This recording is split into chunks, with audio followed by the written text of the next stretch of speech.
Hi മക്കളെ, ബഹാവുദ്ദീൻ സാറാണ്. ഇന്ന് വീഡിയോയിൽ വന്നിട്ടുള്ളത് നമുക്ക് എപ്പോഴും തലവേദന ആകുന്ന ഒരു ടോപ്പിക്കാണ് double column cash book. Double column cash ബുക്കിലെ ഏറ്റവും ബുദ്ധിമുട്ടുള്ളൊരു ഏരിയ ആണ് കോൺട്രാ എൻട്രി എന്ന് പറഞ്ഞൊരു ഏരിയ. ഓക്കെ അല്ലേ? അപ്പം എങ്ങനെയാണ് കോൺട്രാ എൻട്രി സെറ്റ് ആക്കുക എന്ന കാര്യം നമുക്ക് നോക്കിയാലോ. വളരെ എളുപ്പമായിട്ട് ഏറ്റവും സിമ്പിളായ മെത്തേഡ് നമുക്കൊന്ന് പഠിക്കാം. വാ. അപ്പോൾ എന്താണ് ആക്ച്വലി ഈ കോൺട്രാ എൻട്രി എന്ന് പറഞ്ഞിട്ടാണെങ്കിൽ, അതായത് ഒരു ഡബിൾ കോളം ക്യാഷ് ബുക്കിന്റെ രണ്ട് സൈഡിലും, അതായത് നമുക്കറിയാം ഡബിൾ കോളം ക്യാഷ് ബുക്ക് രണ്ട് സൈഡ് ഉണ്ടാവും അല്ലേ. ഒന്നാമത്തെ സൈഡ് എന്ന് പറഞ്ഞിട്ടാണെങ്കിൽ ഡെബിറ്റ് സൈഡ് ആണ്, രണ്ടാമത്തെ സൈഡ് ക്രെഡിറ്റ് സൈഡ് ആണ്. അതായത് ഒരു ട്രാൻസാക്ഷൻ ഡെബിറ്റ് സൈഡിലും ക്രെഡിറ്റ് സൈഡിലും റെക്കോർഡ് ചെയ്യുന്നുണ്ടെങ്കിൽ അത്തരം ട്രാൻസാക്ഷൻ നമ്മൾ വിളിക്കുന്ന പേരാണ് contra entry. Super, right? Super. അങ്ങനെയെങ്കിൽ നൈസ് ആയിട്ട് ഒന്ന് ആലോചിച്ച് നോക്കിയേ. പ്രധാനമായിട്ടും രണ്ട് ടൈപ്പ് ഓഫ് കോൺട്രാ എൻട്രീസ് നമുക്കുള്ളത്. ഒന്ന് cash or cheque deposited in to bank. എങ്ങനെ? Cash or cheque deposited in to bank. Suppose വിചാരിക്കാം ഒരു ട്രാൻസാക്ഷൻ ഇതാണ്, cash deposited in to bank ആണ് ഒന്നാമത്തെ എന്തെന്ന് വിളിക്കാം, ട്രാൻസാക്ഷൻ എന്ന് വിചാരിക്കാം. അങ്ങനെയാണെങ്കിൽ കോൺട്രാ എൻട്രി ആണ് എന്ന് നമുക്ക് മനസ്സിലായി. നമ്മൾ ആദ്യം ചെയ്യേണ്ട കാര്യം ഈ ട്രാൻസാക്ഷന്റെ ജേണൽ എൻട്രി എന്താണ് എന്ന് മനസ്സിലാക്കിയിരിക്കണം. എങ്ങനെ? ഈ ഒരു ട്രാൻസാക്ഷന്റെ ജേണൽ എൻട്രി എന്താണ് എന്ന് മനസ്സിലാക്കിയിരിക്കണം. ഒന്ന് പറഞ്ഞേ, ഇതിന്റെ ജേണൽ എൻട്രി എന്തായിരിക്കും ഉണ്ടാവുക? Cash deposited in to bank അല്ലേ? അങ്ങനെയാണെങ്കിൽ the entry will be bank account debtor to cash ആയിരിക്കും ജേണൽ എൻട്രി വരാം. കറക്റ്റ് അല്ലേ? Bank account debtor to cash account ആയിരിക്കും എന്ത് വരാം, ജേണൽ എൻട്രി വരാം. കറക്റ്റ് ആണോ? എല്ലാവർക്കും ക്ലിയർ അല്ലേ? അങ്ങനെയാണെങ്കിൽ എങ്ങനെയാണ് പോസ്റ്റ് ചെയ്യുക? നമുക്കറിയാം ഡബിൾ കോളം ക്യാഷ് ബുക്കിന്റെ കേസിലേക്ക് നോക്കുകയാണെങ്കിൽ രണ്ട് സൈഡ് ഉണ്ട്. ഒന്ന് ഡെബിറ്റ് സൈഡ് ആണ്, മറ്റൊന്ന് ക്രെഡിറ്റ് സൈഡ് ആണ്. നമുക്കറിയാം debit side is also known as to side and credit side is also known as by side അല്ലേ? എങ്ങനെ?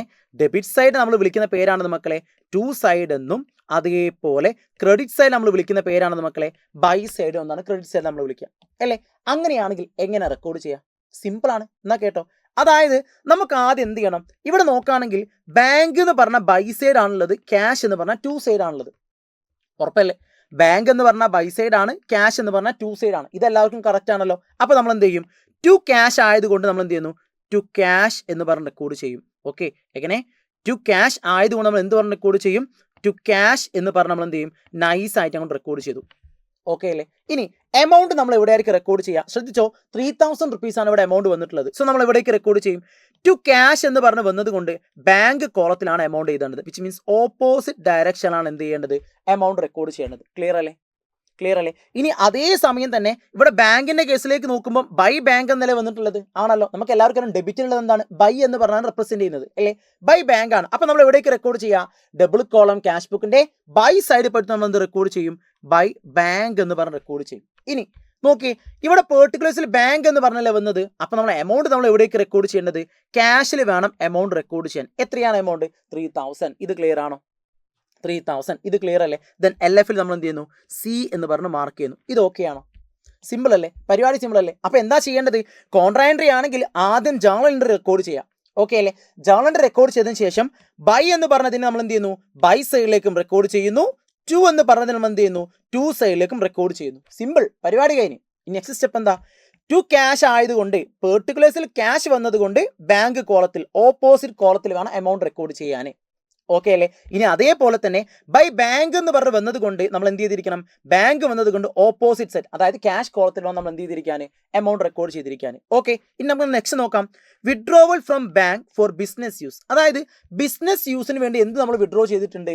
നമ്മൾ ക്യാഷ് വിഡ്രോ ചെയ്തിട്ടുണ്ട്. അപ്പോൾ എന്തായിരിക്കും ജേണൽ എൻട്രി വരാം? Here the journal entry will be by cash account debtor to അല്ലേ? Cash account debtor to bank account ആയിരിക്കും journal entry. മക്കളെ, അപ്പൊ നൈസ് ആയിട്ട് ഒന്ന് പറഞ്ഞു നോക്കിയടാ. നിങ്ങളൊന്ന് മനസ്സിലൊന്ന് ജസ്റ്റ് ഒന്ന് കണ്ടു നോക്കി എങ്ങനെയായിരിക്കും നമ്മൾ റെക്കോർഡ് ചെയ്യുക നോക്കാം. ഇവിടെ ബൈ ക്യാഷ് ആണ് വന്നിട്ടുള്ളത് അല്ലേ? സോ നമ്മൾ എന്തെങ്കിലും ചെയ്യുക? ബൈ സൈഡ് പോയിട്ട് ബൈ ക്യാഷ് എന്ന് പറഞ്ഞ് റെക്കോർഡ് ചെയ്യും. ഓക്കെ അല്ലേ? ബൈ ക്യാഷ് എന്ന് പറഞ്ഞ് റെക്കോർഡ് ചെയ്യും. ഇനി അതേപോലെ തന്നെ ടു ബാങ്ക് ആണ് അല്ലേ? സോ നമ്മൾ എന്ത് ചെയ്യും? ടു സൈഡിൽ പോയിട്ട് ബാങ്ക് എന്ന് പറഞ്ഞ് റെക്കോർഡ് ചെയ്യും. പറഞ്ഞ കാര്യം ക്ലിയർ അല്ലേ? പറഞ്ഞ കാര്യം ക്ലിയർ അല്ലേ? എങ്കിൽ എന്നാ പറഞ്ഞോ, എമൗണ്ട് നമ്മൾ എവിടെയായിരിക്കും റെക്കോർഡ് ചെയ്യുക? ടു ബാങ്ക് ആയതുകൊണ്ട് ക്യാഷിലായിരിക്കും എമൗണ്ട് റെക്കോർഡ് ചെയ്യുക. കറക്റ്റ് അല്ലേ? ഇനി ബൈ ക്യാഷ് ആയതുകൊണ്ട് എവിടെയായിരിക്കും നമ്മൾ എമൗണ്ട് റെക്കോർഡ് ചെയ്യുക? ബാങ്കിലായിരിക്കും നമ്മൾ എന്ത് ചെയ്യുക? എമൗണ്ട് റെക്കോർഡ് ചെയ്യുക. ദെൻ LF നമ്മൾ എന്ത് ചെയ്യുന്നു? സി എന്ന് പറഞ്ഞ് മാർക്ക് ചെയ്യുന്നു. അയ്യോ, കോൺട്രാ എൻട്രി സിമ്പിൾ അല്ലേടാ. എന്ത് എളുപ്പമായിട്ട് കോൺട്രാ എൻട്രി പഠിച്ചത് മക്കളെ? എല്ലാവർക്കും ഓക്കെ അല്ലേ? ഓക്കെ അല്ലേ? അങ്ങനെയാണെങ്കിൽ നിങ്ങൾക്ക് ഇനി ഏത് ടോപ്പിക്കാണോ ക്ലാസ്സിന് വേണ്ടത് അത്തരത്തിലുള്ള നിങ്ങൾ അഭിപ്രായങ്ങളൊക്കെ എന്ത് ചെയ്യാം മക്കളെ? താഴെ കമന്റ് ബോക്സിൽ ചെയ്യാം. ഓക്കെ അല്ലേ? സോ നന്നായിട്ട് പഠിക്കുക, നന്നായിട്ട് വളരാ. ചാനൽ സബ്സ്ക്രൈബ് ചെയ്യുക. ടീം സൈലന്റ് കൊമേഴ്സ് നിങ്ങളെ കൂടെ എപ്പോഴും ഉണ്ടാ. All the best.